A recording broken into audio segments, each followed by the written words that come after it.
part of the reasons why District 9 is popular, okay,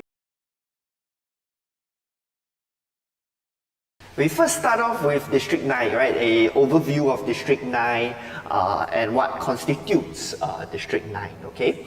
So District 9 includes River Valley, Orchard Road, of which we have Cairnhill, Paterson, and stretching all the way to the Sophia site, right? With Sophia being quite a fair bit further away. So District 9, if you look at it in terms of the shape, it's very flat and very long, right? Because on the north-south part, right, it's not very long, but if you go to the east-west part, it's actually stretching quite a fair bit, right, all the way from River Valley to Mount Sophia lah. And part of the reasons why District 9 is popular, okay, and District 9, even though it's right smack beside District 10, the reasons why people buy into District 9 and District 10 actually do vary a little bit, right? With District 9 being primarily more lifestyle purchase, because of course we have River Valley over there.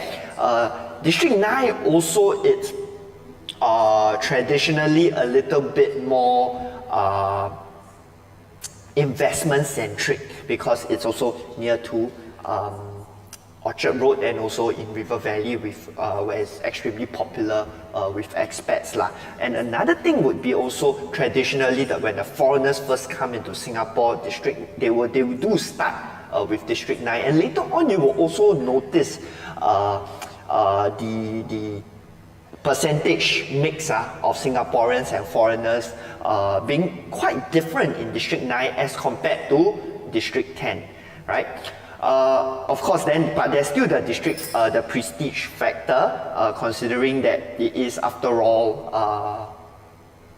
the core central region, and it's also after all we have the most recognizable areas in Singapore: Cairnhill, Orchard Road, River Valley, Paterson, Leonie. There is definitely a prestige factor to say you stay across the road from Ion.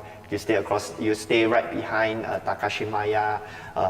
4 minutes walk you can reach Takashimaya, right? There's always that prestige factor, that hao lian show off factor to it lah. Huh? But one of the things about District 9, and perhaps in another way to explain the different demographics associated with District 9, would be the fact that there's not as many good schools over there as if you compare with District 10 and District 11, okay? And perhaps that's also one of the reasons why you do not see as high a percentage of buyers buying in local buyers, right? In an average makeup of the demographical split within a particular development, okay? Hello, sorry to interrupt.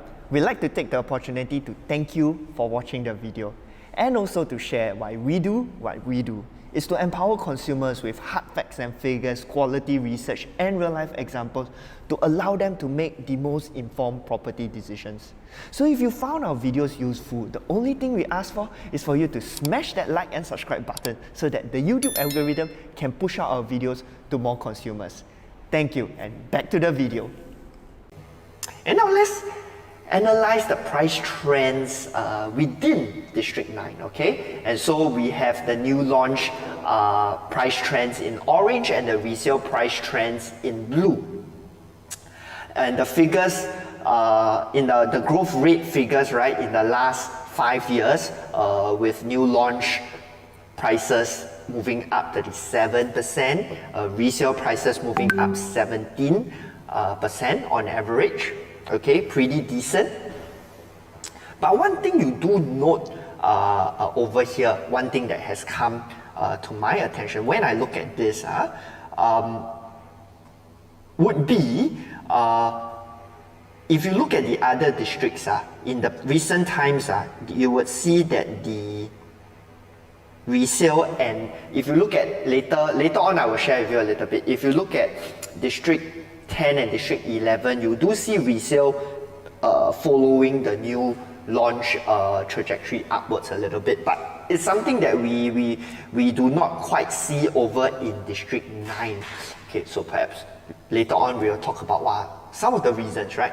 Not the main topic for today, but it's something interesting to think about lah, because let's say you want to buy into a new launch in District 9, yeah, and the new launch prices have picked up quite a fair bit since 2020. Would it be a concern seeing that the resale prices haven't really been moving?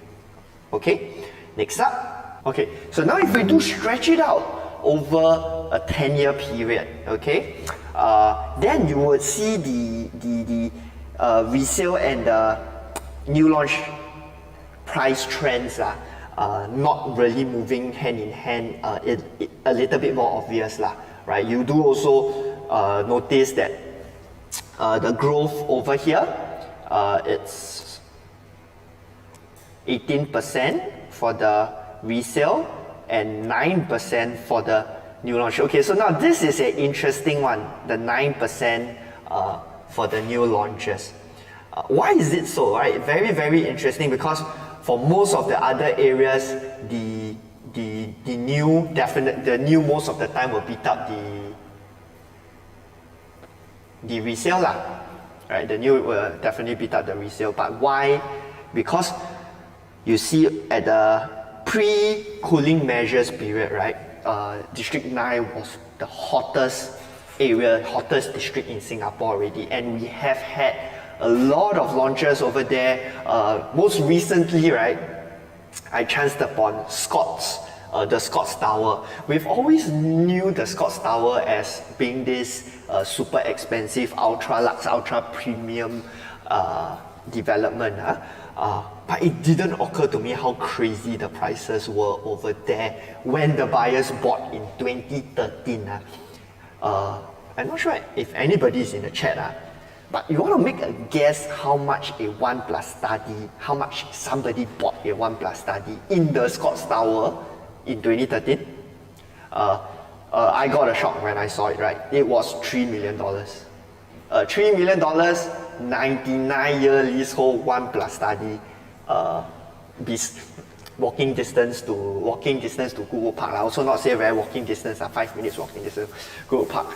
Market valuations today are about $1.6 to $1.8 million. So the prices were very, very frothed up, I would say, pre-2013, and so the District 9 suffered a long, I would say, cooling measures hangover, for the lack of a better word. And like how I mentioned the last time in my video about the CCR comeback, a lot of them were then stuck with, both developers and also buyers stuck with having entered at high prices, factoring in stuff at very, very high prices, don't really want to cut loss. Those that did, but albeit not many, would have pulled prices down this way, because while prices have remained somewhat lackluster, somewhat very slow in terms of its increase, it is not reflective of the volume. Okay, so we don't know how many were sold during that period. Actually, during this period, before 2018, there was very, very little new launch supply over there. So that kind of explains why we have this very interesting 9%, right? So average growth rate of the new launches within the District 9 area being a lot lesser than the average growth rate of the resale properties. Very interesting case study. But do note now, when they say average new launch PSF, it just means how much the developers are selling at, okay? Do note that that does not equate to the growth potential of somebody buying into the new launch, because they would then be buying over here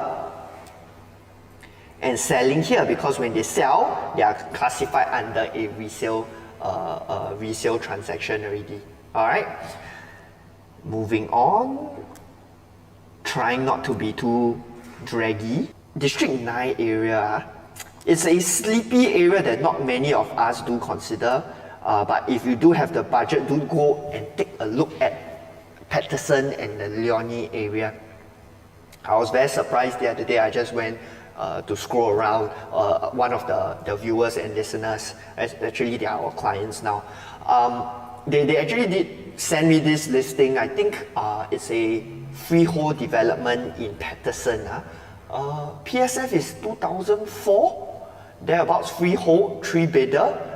Not at a crazy, I mean, it's not cheap, but 2,400 PSF. Again, today we have 2,400 PSF in Lentor, and this is Paterson, that is walking distance to Orchard MRT. Something really interesting, and if you're looking for value buys in the market today, this is something that you can consider, and that the data itself shows also, because the resale haven't quite caught up with the new launch prices. And if you ask me why, because people then will ask me why so, right? It comes down to I personally feel like the lack of local demand in that area. But if that gap continues to stretch, and if benchmark prices are continue to be set in the OCR, RCR, eventually people will come to realize like, hey, you know what, that makes so much sense, right? Schools aside, because it's definitely still going to be a group of people, a segment in the market that then doesn't really need the school anymore.